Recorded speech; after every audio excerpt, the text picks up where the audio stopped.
Sebuah penelitian di tahun 2015 menyebut Indonesia sebagai negara kedua penghasil sampah plastik terbesar di dunia setelah Tiongkok. Indonesia darurat sampah plastik dan itu ternyata terjadi beberapa tahun dari sebelum tahun ini. Sampah plastik menjadi masalah yang tak kunjung usai di berbagai negara dunia, tak terkecuali di Indonesia. Satu negara, apalagi dan Indonesia merupakan salah satu, ini bukan kebanggaan ya, penyumbang sampah terbesar di dunia.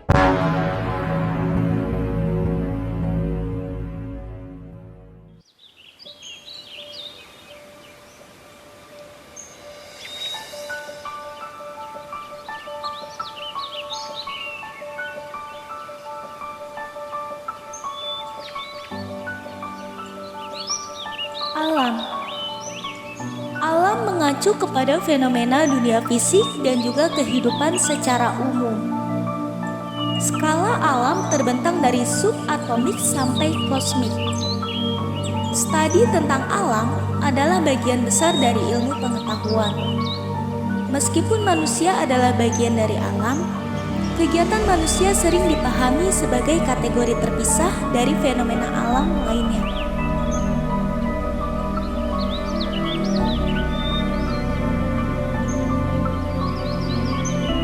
Kasus yang paling sering kita lihat di sekitar kita adalah membuang sampah sembarangan. Hal yang membuat lingkungan yang tadinya bersih dan indah kini menjadi tercemar.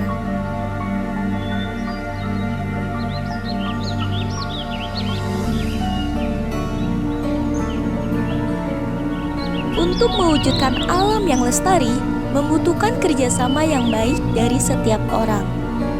Kita perlu saling mengingatkan baik secara langsung maupun tidak langsung agar orang-orang di sekitar kita bisa menjaga lingkungan dengan baik. Seperti yang kita ketahui, bahwa isu lingkungan sudah ramai diperbincangkan sebagai salah satu kegiatan yang membuang-buang biaya.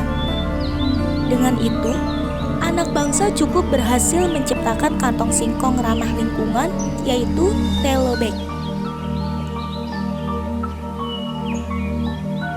Telobag terbuat dari paduan tepung singkong dengan minyak nabati. Jika kantong plastik pada umumnya bisa terurai setelah 100-500 tahun lamanya, maka kantong singkong Telobag bisa terurai lebih cepat dan tidak membutuhkan waktu hingga bertahun-tahun.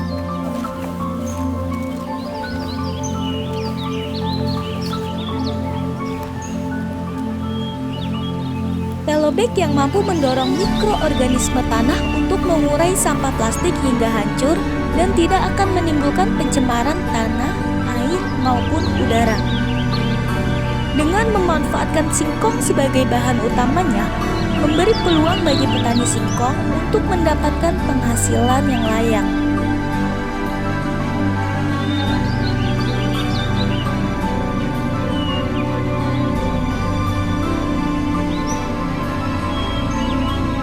Ada juga cara memanfaatkan sampah-sampah yang sudah tidak terpakai dengan mengupayakan kita bisa mendaur ulang atau bisa menjadikan sesuatu benda yang bermanfaat di kehidupan kita sehari-hari. Contoh, sampah plastik kopi. Bisa kita jadikan barang yang berguna seperti tas, stiker, dan masih banyak lagi.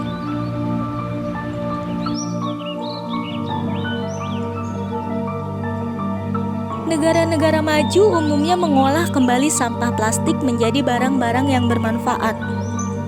Banyak produk-produk yang bisa dibuat dengan bahan campuran sampah plastik dan bahan baku plastik atau hanya dengan bahan dari sampah plastik. Sebagai contoh, tikar plastik bisa dibuat dengan menggunakan 70% bahan baku dan 30% sampah plastik.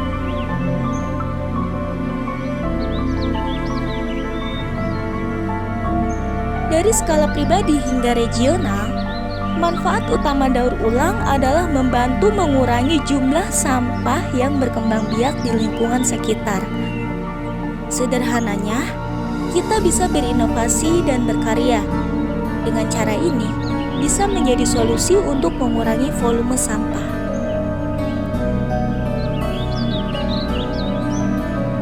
Kerusakan alam bukan terjadi pada kita, tapi karena kita. Itulah mengapa lingkungan alam saat ini menjadi satu di antara banyak hal yang perlu diperhatikan. Maka dari itu, rawatlah lingkungan hari ini untuk hari esok yang lebih baik. Kalau bukan kita, siapa lagi? Kalau bukan sekarang, kapan lagi?